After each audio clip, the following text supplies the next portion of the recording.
Good evening, and welcome to the second night of Story Time with Mama Liz. We're going to continue reading The Swan with the Princess's Dream.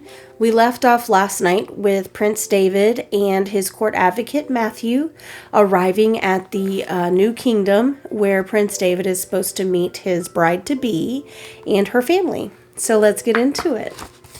The chapter tonight that we're starting off with is called The Family. Prince David gazed at the kingdom before him as he walked down the plank of his ship. The shore met with a tall, engulfing mound of beach which led to what appeared to be an endless field of green plush grass. The prince could see hills and valleys. Off in the distance was the enormous castle at the top of the tallest hill he could see. A flock of birds flew past as he, Matthew, and some of the men from the ship started their trek up the hilled path that led to the front gate of the castle. The path was lined with yellow and purple flowers and auburn ceramic pots every 10 feet. It took them about an hour to arrive at the gate. It was made of the darkest mahogany wood, which stood about 30 feet from the ground to the top of the castle walls. A rope was hanging down which connected to a bell just on the inside to alert the castle guards that there were visitors. The prince announced himself and his crew. Moments later, the gate began to open. They were able to see the inside of the courtyard as the gate opened slowly. The head of the guard met the prince and his crew to escort them to the main court where the king, queen, and princess waited.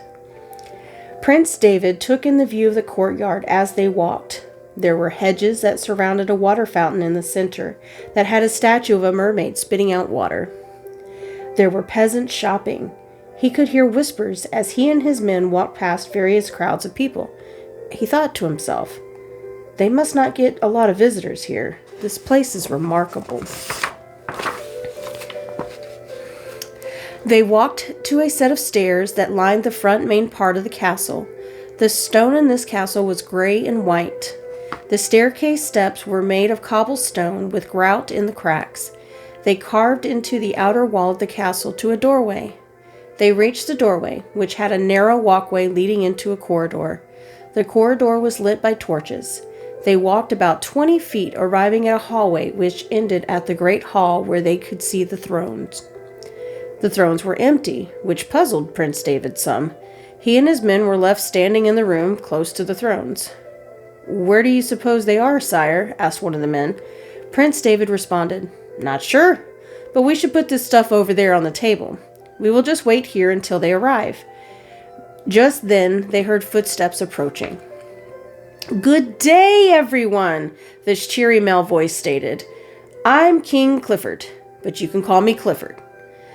Or you can call me Cliff. And please, no formalities today. This is my wife, Queen Renee.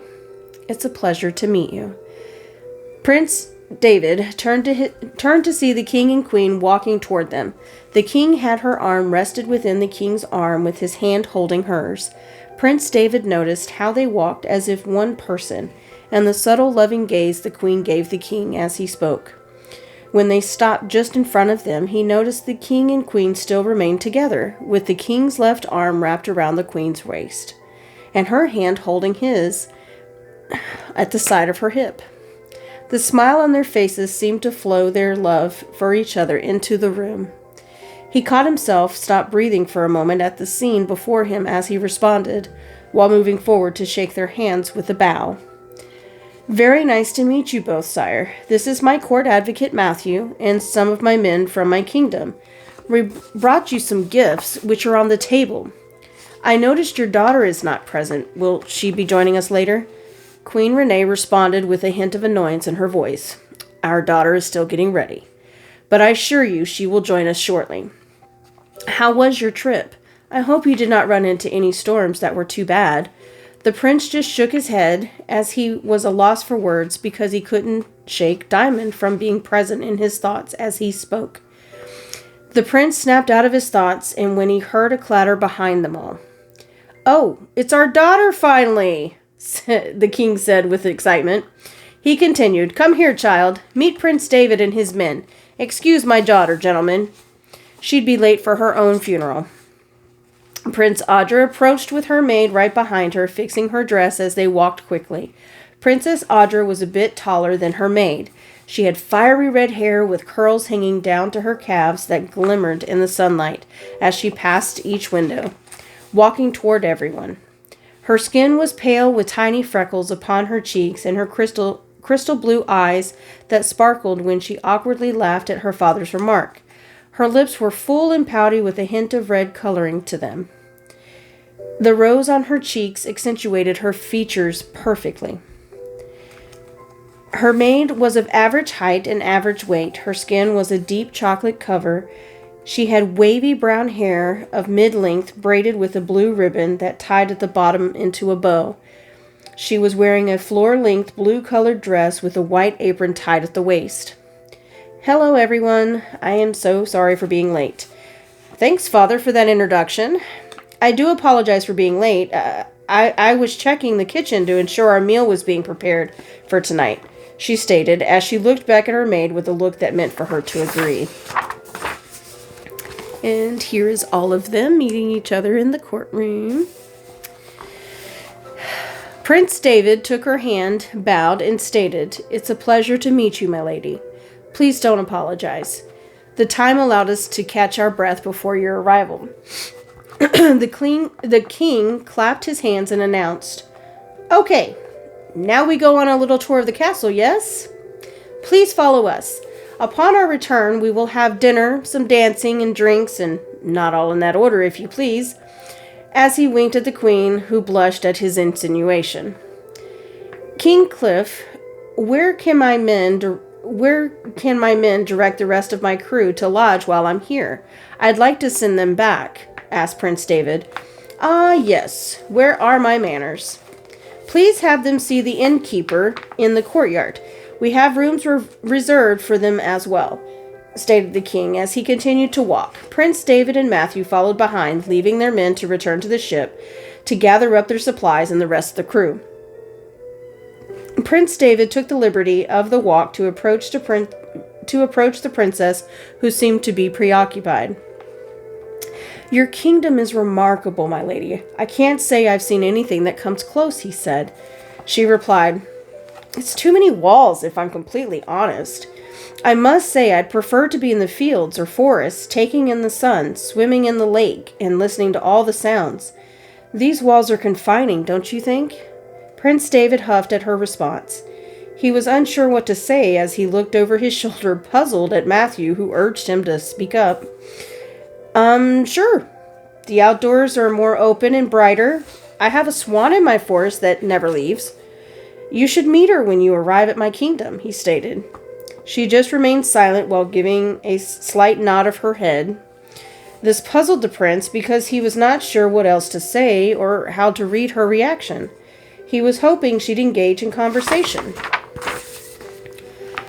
But, much to his surprise, their walk was met with more silence and awkward glances. Prince David watched the king and queen as they all walked the castle grounds, enjoying the history lesson being given by the king himself. The prince remarked on how courteous the two were to each other, how the queen would stroke the king's arm or face with a certain level of affection that he only recalls seeing from his parents. The queen would listen so intently when the king spoke, and would laugh the most infectious laugh at his jokes. The king would guide the queen by placing his hand at the small of her back, ensuring to lend a hand at times where walking was difficult. Prince David's thoughts ventured to Diamond at each of those moments, with his heart aching each time he saw her face. He could not explain this feeling or why it was so strong. The princess watched in silence as she walked next to the prince. She picked up on his body and stance changes. You seem to have a lot on your mind during this walk, sire. I know it is awkward to meet someone new and not know what to say. I apologize for not being better company." "Do you mind if I'm a bit more honest?" she asked. "Oh, yes, please do. My thoughts need to be interrupted," he said with a slight nervous chuckle in his voice. "I wasn't fully on board with this idea, you know. Being a princess, I have to conform to a lot of formalities that tend to conflict with my nature. I'm a free spirit, or so my mother has told me repeatedly. To which she adds, I need to keep my feet on the ground. Blah, blah, blah. I just want you to know what type of woman you're gaining, sire, or better yet, being stuck with, she said with a look of hesitation. The prince was surprised at her boldness. I know what you mean, he stated, with a smile and slight glance at her. She was taken aback for a moment because she was sure that would make him speed up to get her father's attention. He instead stayed in stride with a smile on his face. You know, my kingdom is vast with a bountiful forest to explore. I'm sure you'd just love it. I have no problems with you wanting to be free. I'd never want to do anything to make you, what was the word you used earlier? Confined? Was it? Ah, yes, that's the word, he said, feeling her walking a little closer to him. Please tell me more of your kingdom, especially the part about the swan. Swans are my favorite animal, as I find their spirit much like my own. Their wings allowing them to fly wherever they please and always so graceful. Do you have a lake? How far is it from your castle? Just to be sure, you understand, us talking doesn't mean I'm coming around to this arrangement, which is causing me to leave my home and my family and my friends. I mean, we don't even know each other, but you seem nice enough, she replied with a devilish smirk and a wink. Matthew and Christine, the maid, had been walking behind everyone, watching both the prince and the princess with the same degree of nervousness. I'm not sure how this is going to work. I don't think your prince knows what he asked for by coming here. Oh, it's Christine, by the way, Christine stated abruptly. Matthew chuckled with his reply after introducing himself as well. Oh, I think Prince David can handle it. I think she'll find he's a rare breed of man. Gentle, kind, assertive in his obligations, proud but humble. What is he getting himself into, just out of curiosity? Christine replied with a smirk. Well then, I'm sure he'll win her over. The princess can just be wild-spirited, and not always proper in situations that call for decorum. She's, as her mother puts it, a free spirit. She is dreading this arrangement. They've been fighting for months about this. I just hope the prince is patient enough to allow him to grow on her. Don't get me wrong, she's a beautiful lady inside and out. She just can't keep her feet on the ground, as they say. They both just giggled and continued the journey. Enjoy the tour. Next chapter. The dinner and the arrangement. They all arrived at the dinner chamber after washing up from the tour of the castle. The chamber was a large room with 6 pillars that went from floor to ceiling. The table was large enough to seat 20 people. It was made of oak with a shiny varnish applied to it. The curtains on the windows were a thick burgundy fabric that went from the ceiling to the floor. They had embroidered floral prints with white doves peering through sporadically. The floor was a gray marble with specks of emerald green gems. The chairs were made of the same wood that had engraved Irish symbols on the headrests, and padded arms and seats were made from the black velvet material. The table was set with what appeared to be their best silver and crystal. A wild boar sat in the middle of the table on a silver platter garnished with vegetables and potatoes. There were bowls of rolls, rice, and pastas. Servers waited with a bottle of wine in hand and towel draped over the arm. They approached each guest as they sat down at their place cards. Prince David sat next to Princess Audra as the place card indicated for him to sit. I have to tell you, King Cliff, your kingdom is breathtaking. Thank you again for having us and treating us to this meal. Everything looks amazing. Makes this journey all the more worth it. Princess Audra let out a big sigh, not realizing it was heard by all. Queen Renee gave her strong look of disapproval as she spoke. Please ignore my daughter's response, as I am sure it had no relation to your compliment. Thank you for them. We've prided ourselves on keeping our kingdom pure, meaning most of our mechanisms are run by natural elements. We don't build our kingdom any further than we have to, which ensures our forest stays plentiful and lush. Hunting is done sparingly as to not affect the natural order of things. Princess Audra is caught quite frequently running around our forest and checking on the animals. I swear at times she thinks that's where she belongs. They all laughed with the exception of the princess, who just rolled her eyes. They all continued to talk of their kingdom and share some stories of adventures and bad times. All the while, the princess was lost in her thoughts, only responding with a random, "Oh," or "Yeah, that's interesting." She had no interest in this dinner or what came the next morning. Prince David took notice, but he couldn't back out now. The dinner went on for a few more hours, with the prince and the king excusing themselves to talk business. Princess Audra and her mother excused themselves, then walked to the princess's bedchamber.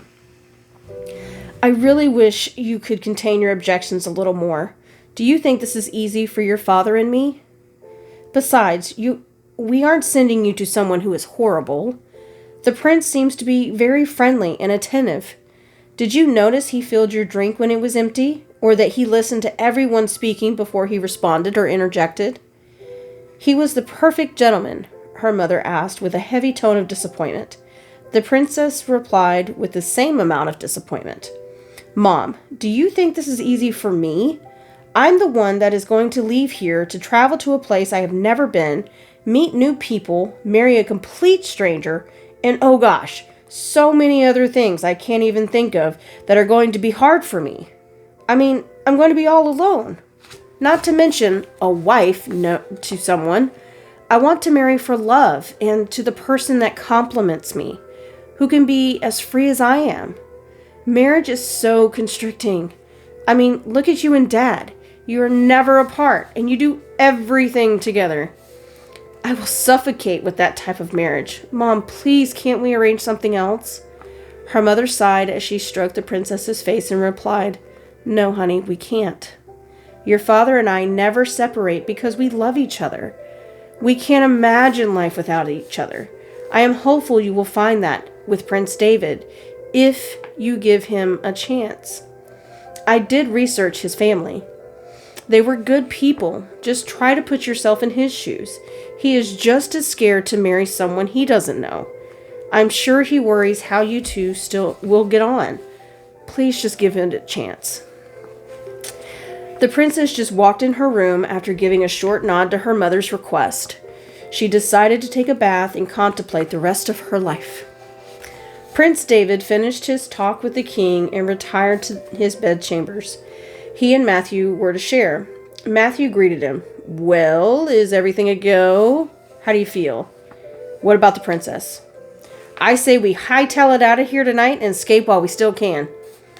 Prince David chuckled slightly as he replied, "No, we cannot do that. Things will move forward as planned. The princess isn't so bad. She just feels the same as I do. Neither of us have a choice in this arrangement, so we will just have to make the best of it. I will make it work. Now, let's get some sleep. Tomorrow is going to be a full day for us." Matthew replied with surprise, "Full day of what, sire?" The prince replied with a sarcastic tone, "Oh, horse riding that consists of a stick and a ball." The king referred to it as polo. "Oh, and then there will be a fox hunt, which will allow him to flaunt his kingdom more thoroughly. It will be a blast, I am sure." Matthew just fainted into his bed, placing his head on his forehead, and sighed. Prince David laid in his bed, unable to shut off his thoughts. Prince David couldn't shake Diamond's presence in his thoughts. He found himself anxious with getting back in order to tell her all about his trip. He could hear her laughing at his awkward moments with the princess at dinner. He found himself missing her a great deal. He knew he was fond of her, but until that moment he hadn't realized just how much he cared for her and longed for her to be with him. He got back up and told Matthew he was going for a stroll to try and clear his head. Prince David walked the castle floors, hoping not to disturb anyone, but found himself running into Christine. "Oh, I'm so sorry, ma'am. I didn't realize anyone would be up. I was just walking to try and tire myself out," he said in a surprised tone. She replied, "It's okay, sire. No need to apologize. I find it necessary to unwind after a day of exciting events such as these. Is your room to your liking? Do you maybe want a small snack or warm milk? I can ask the cook to heat something up for you." Prince David replied, "No, thank you. I will just walk around for a bit and clear my head. Got some things at home that are lingering. I'll shake it off and I'll be fine." They nodded at each other and with smiles continued on their separate paths. Christine looked back to watch him walk away, thinking to herself, "He seems to be a very nice young man, but those shoulders are burdened. Oh, Princess, please be easy on him." She continued on until she arrived to her room and ended her evening. Prince David found himself venturing into the garden to the courtyard that had a view of the sea off in the distance. He sat on the wall, slightly gazing out. He thought to himself, "Diamond, I wish you were here to see all of this, here to help me keep my wits, here to comfort me. I just wish I could see you, talk to you." He was overwhelmed with the emotions he never knew he could feel. He quickly shook that feeling away. As his thoughts continued to linger, he continued to walk the grounds. Before he knew it, he found himself back at his chamber door. With a heavy sigh, he opened the door and walked heavily to his bed. As his head hit the pillow, he closed his eyes, envisioning what Diamond would be doing at that moment. He drifted off to sleep, dreaming of her being with him in his castle, which left a slight grin on his face as he drifted further. And that is all for tonight.